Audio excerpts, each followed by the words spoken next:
changes to normal practice in order to support the new hybrid arrangements. Members are all here attending physically, but can I remind members to please clean your spaces before you use them, and also, importantly, as you leave the room. I would also like to remind members that Mr Speaker has stated that masks should be worn in Westminster Hall. Stuart McDonald to move the motion. Thank you, Ms Cummins, and it's a pleasure to serve under your chairmanship and to have the opportunity to highlight the situation of Syrian refugees in Jordan and Lebanon. And if I may, just to try and put a human face on some of what I'm going to speak about, I want to start just by referring briefly to a constituent of mine who I'll call Mr N, and I'll speak about him and his family. Because I think the case of Mr N and his family represents so much that is brilliant about how the UK and the international community support Syrian refugees, but also so much that is awful about the gaps that there still are. He and most of his family, so Mr N, his wife and his younger children, have found safety and a home here in the UK in my constituency, and that is of course the brilliant bit. However, the family has suffered too much when many people, including myself, would say that we can do more. Not all of what I would term as Mr N's immediate family have made it here. His adult daughter and son-in-law remain in Lebanon, and one grandson. The situation for Syrian refugees in Lebanon, as I'll come on to, is not good, and that has impacted the family in the most heartbreaking way. There previously were two grandsons. One lost his life after illness at the age of 3. Mr N explains that his grandson was initially refused admission to hospital in Lebanon, and even when finally admitted, was left for 7 hours without receiving treatment, and all of that they attribute to his status as a Syrian refugee, and something that is something that rhymes perfectly with the evidence from the country that I'll come to in a bit. Of course, the loss of the child has hit them all hard, with Mr N's daughter and his wife particularly badly hit. Mr N's daughter had already been vulnerable to mental ill health after her husband had been detained and suffered ill treatment in Syria. They are currently residing in a garage at a farm in Lebanon, which they are working at in exchange for this accommodation. The family rely on the family here to transfer them money for food and basic essentials. A family reunion application for Mr N's daughter, son-in-law and grandsons has been refused, but given the circumstances, I hope that decision can be revisited and reversed. And while I appreciate that decision is not the responsibility of the Minister's Department, if he is able to persuade one of his Home Office colleagues to meet with me to discuss his case, I would be incredibly grateful. However, this family's grim existence in Jordan is far from unique. Millions of other Syrians across both Jordan and Lebanon are also suffering. And that is something that is a collective failure by the international community, because of course it can't be left to those two relatively small countries to share an unbelievably disproportionate share of responsibility for those who fled conflict and persecution in Syria. They are trying hard. There is no doubt that we can ask more of them, but we should ask more of ourselves first. So I'm going to briefly set out a little bit more on the situation for Syrian refugees in those two countries and ask what the UK response is, both in terms of aid and in terms of taking refugees from the area. And of course there has been good work in both of those areas, but the Minister will not be surprised to hear that I'm deeply concerned about what cuts to international aid mean for the work that is going on there, and I'm also concerned at what the end of the Syrian resettlement scheme means, along with gaps in family reunion rules, along the lines of that that's hit my constituents' family, and the so-called new plan for immigration. If that is not driving desperate people straight into the arms of people smugglers, that is my concern. I'm concerned what a combination of the two, on the one hand cuts to aid and all these reforms to immigration are going to mean when they're added together. So despite talks of crisis here in the UK or in Europe more generally, it is not our wealthy club of countries that is required to take responsibility for hosting those who had to flee. As ever, that responsibility has fallen on countries such as Jordan and Lebanon. Since 2011, over 5.6 million refugees have fled Syria and sought safety not only in Lebanon and Jordan, but also Turkey, Iraq, Egypt and elsewhere. UNHCR report that refugee poverty and vulnerability is increasing and the impact on host communities is growing. Funding for the humanitarian response is not keeping up with need. UNICEF reports that amongst that number, 2.5 million Syrian children living in that same list of countries, in camps, informal settlements and urban settings among host communities. And the situation for those children is sometimes dire. Major challenges remain in realising the rights of refugee children, according to UNICEF. Due to the protracted situation and the COVID-19 crisis, refugees are vulnerable to several protection risks, including psychosocial distress, child labour and domestic and sexual violence. Economic hardship has led some women and girls to resort to negative coping mechanisms such as child and forced marriage. The socio-economic impacts of COVID-19 have also disrupted and reduced access to healthcare, vaccinations and learning, and increased food insecurity and child poverty, resulting in an overall decline in children's well-being. And as we've heard, Mr Wren's grandson obviously struggled with access to healthcare with devastating consequences. Jordan has provided refuge to over 1.3 million Syrians, the third highest number of any country. Around half are registered refugees, and around 126,000 of those live in refugee camps, while the greatest number have settled in urban and rural areas, mainly in northern governorates and Amman. The ACAP's humanitarian analysis programme report that in Jordan, almost 6 in 10 Syrian refugees of working age are unemployed. Amid aid cuts and the COVID-19 pandemic, most Syrian families are relying on humanitarian assistance to meet their basic needs.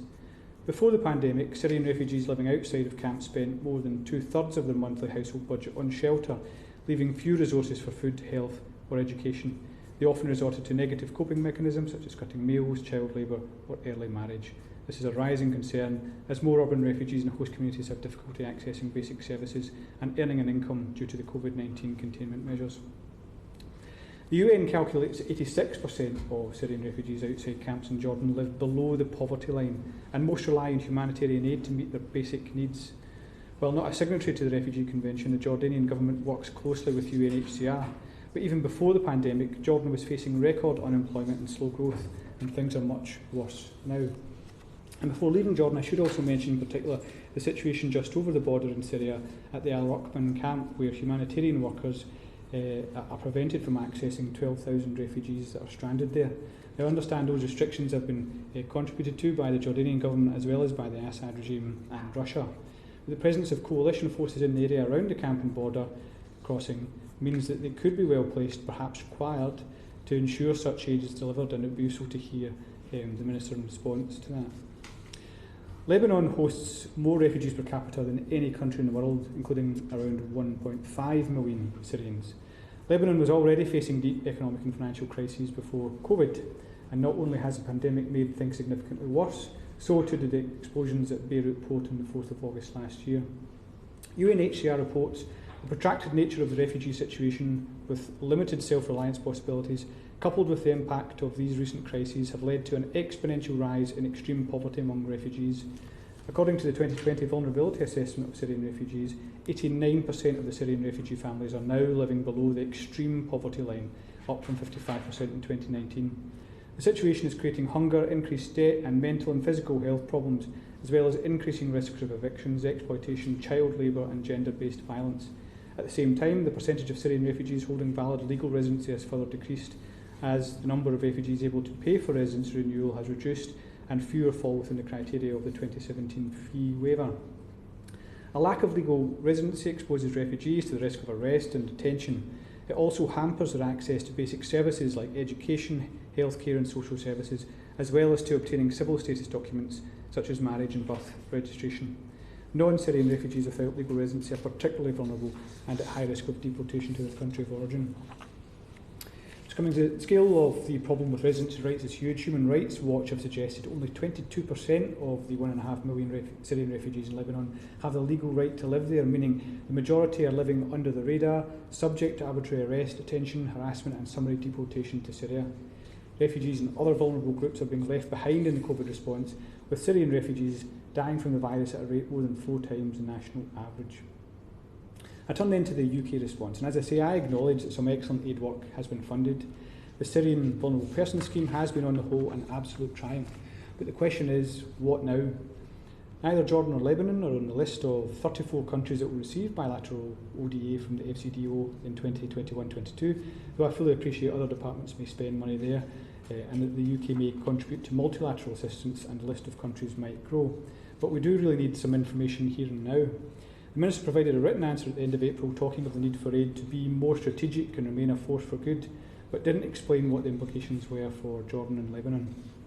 The International Rescue Committee says its funding for protection work for vulnerable Syrians in Lebanon has been removed, Another programme in the same country, aimed at providing protection services to 107,000 people, was cancelled before it could even begin. The Mines Advisory Group has confirmed that all UK funding for its work there in removing and destroying landmines has been cancelled. And that's just probably the tip of the iceberg, and as much as I could find in the time available. Surely now is the time, though, to increase spending in Jordan and Lebanon rather than to cut it. Meanwhile, the Syrian Vulnerable Persons Scheme has been closed, having achieved its 20,000 target for 5 years. A new global resettlement scheme has been announced and is underway, but we know little about its ambitions in terms of numbers, nor how many it will take from Jordan or Lebanon, the focus of the earlier scheme. If there is no target, how do we budget? How do partners such as local authorities plan? In the grand scheme of things, the global community is not even beginning to scratch the surface of what needs to be done. As UNHCR's ambassador in the UK has said, UNHCR estimates that 1.44 million refugees globally are in need of resettlement, but only 22,770 were resettled through UNHCR last year, with 829 arriving in the UK. These are the lowest numbers we have seen in almost 2 decades, just when refugees' needs are extremely acute and rising.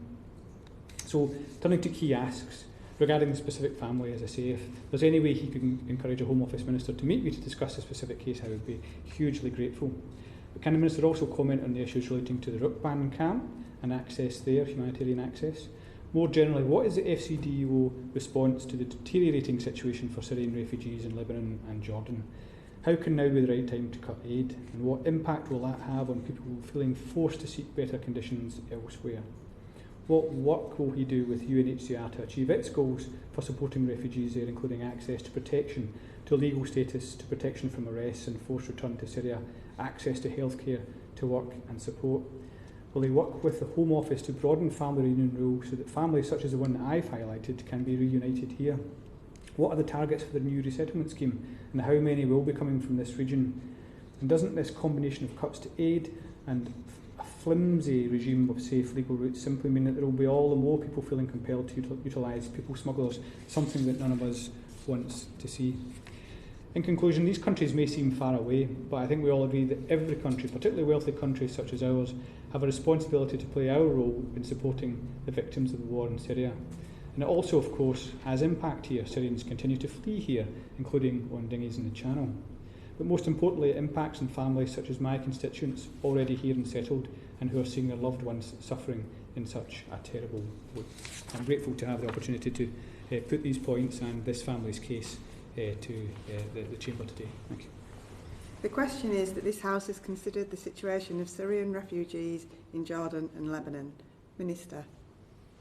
Thank you, Ms Cummins, and it is a pleasure to serve under you as Chair today. And I'm grateful for the Honourable Member for Cumbernauld, Kilsyth and Kirkintilloch East for securing this debate, and I pay tribute to the work that he has done in support of Syrian refugees and the very moving points that he has made about his constituent, Mr N, and his family and extended family. Let us, I think, first recall why we are having this debate in the first place. Over the last 10 years, Assad's unrepentant and unreformed regime has inflicted untold suffering on the Syrian people and has consistently and deliberately undermined efforts to pursue peace. Over half of Syria's population has been displaced by the violence. More than 6.4 million people have fled their homes and sheltered in other parts of Syria, and over 5 sheltered in other parts of Syria, and over 5.5 million have taken refuge in neighbouring countries. As estimated to be 1.5 million, and they make up, as he says, the largest concentration of refugees per capita in the world. The UK has a long and proud history of supporting refugees in need of protection, and the Syria crisis is no exception. To date, we have committed over £3.7 billion in response to the crisis in the region, our largest ever response to a single humanitarian crisis. And since 2012, Across Syria and the region, we have provided over 28 million food rations and over 21 million medical consultations, 6 million cash grants or vouchers, 10 million relief packages, and over 14 million vaccinations. Our aid provides life support to millions of Syrians. In support of refugees to remain in countries in the region, and it enables host communities to provide for and manage a protracted refugee presence.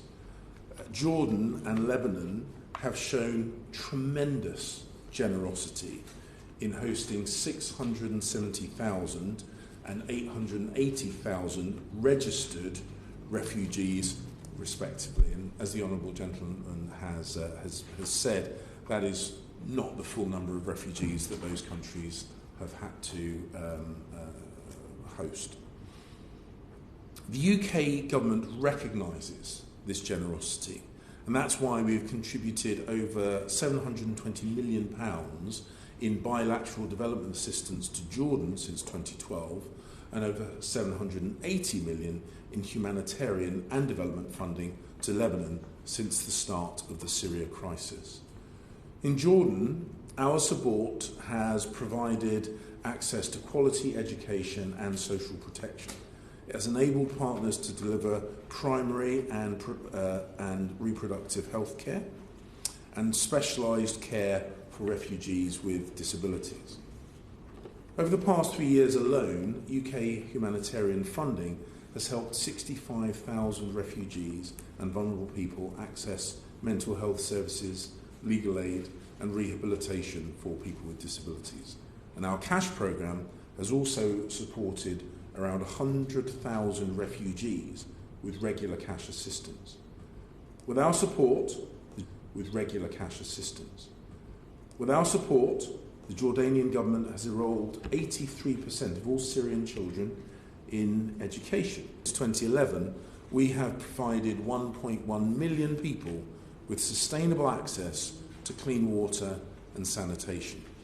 We have helped provide access to education and psychosocial support to 300,000 children. We have improved infrastructure and services in over 220 municipalities, and we have helped create 1,300 new jobs both for Lebanese and Syrian communities, and supported nearly 400 small and medium-sized enterprises. Despite the grave economic challenges facing the UK itself this year, we have continued to provide humanitarian support for the Syrian crisis as part of our commitment to the region and its overall stability. At the Brussels conference on supporting the future of Syria and the region in March of this year, the UK pledged at least £205 million to the Syrian crisis for 2021. This support will continue to deliver essential life-saving and life-sustaining assistance in Syria and provide vital support in neighbouring countries that host refugees. The Honourable Gentleman mentioned our aid, and the UK government is completely transparent about our aid programme. We publish detailed information every year, and this year is no exception. Final audited spending for the 2021 financial year will be published in the annual reports and accounts. Final 2020 spending will be published in Statistics on International Development in the autumn, in the annual reports and accounts. Final 2020 spending will be published in Statistics on International Development in the autumn, and ahead of the publication of those figures, I can explain what our development assistance will achieve in Jordan and Lebanon this year. In Jordan, we will continue to support the most vulnerable refugees with cash transfers for food and basic needs. We will support refugees and vulnerable Jordanians in accessing services such as legal counselling, child protection services and rehabilitation for people with disabilities. In Lebanon, we will continue to provide the most in need with assistance and protection services to cover essentials and hopefully reduce gender-based violence, which he alluded to in his speech.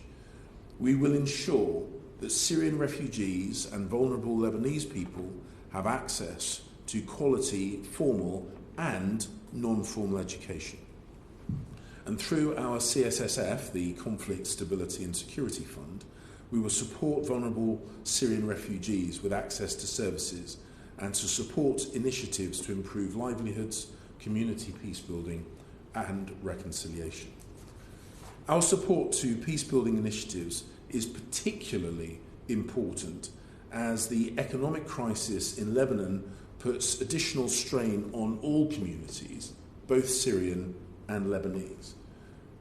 But we are concerned, very concerned, by the increase in the critical rhetoric around refugees that we are hearing in Lebanon, and particularly of reports of forced returns.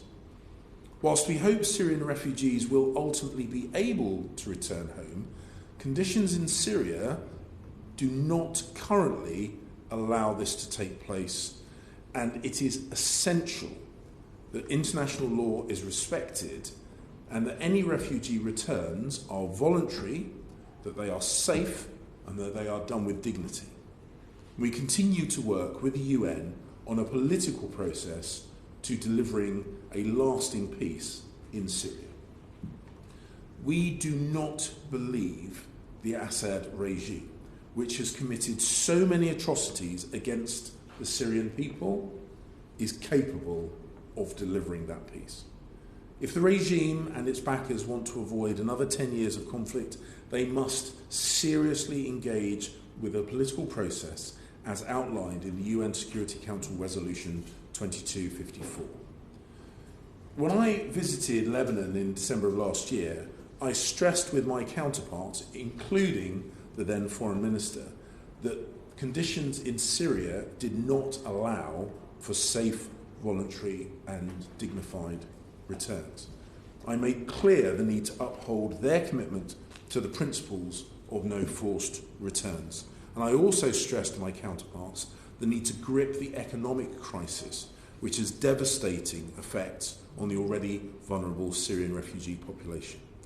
The UK is united in agreement with the rest of the international support group for Lebanon on this issue.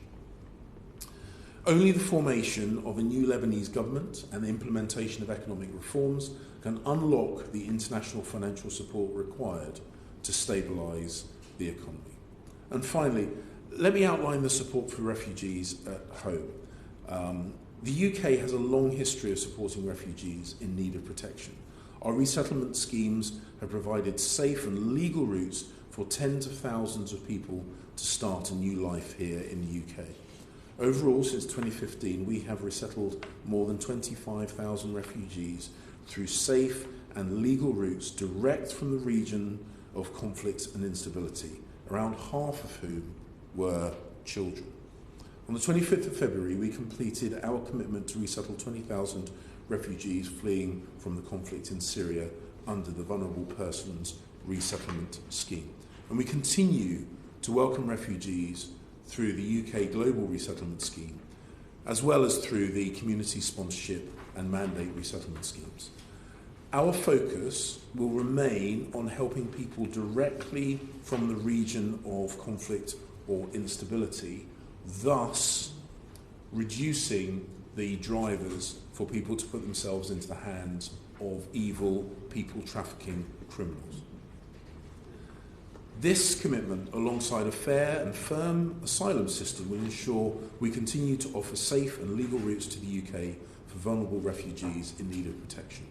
For more than a decade, the Assad regime has inflicted untold suffering on the Syrian people. It is a source of pride that the UK, as a force for good in the world, is supporting Syrian refugees in countries around. As a force for good in the world, is supporting Syrian refugees in countries around the region and at home.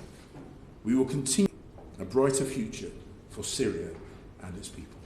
Thank you. The question is that this House has considered the situation of Syria refugees in Jordan and Lebanon. As many as are of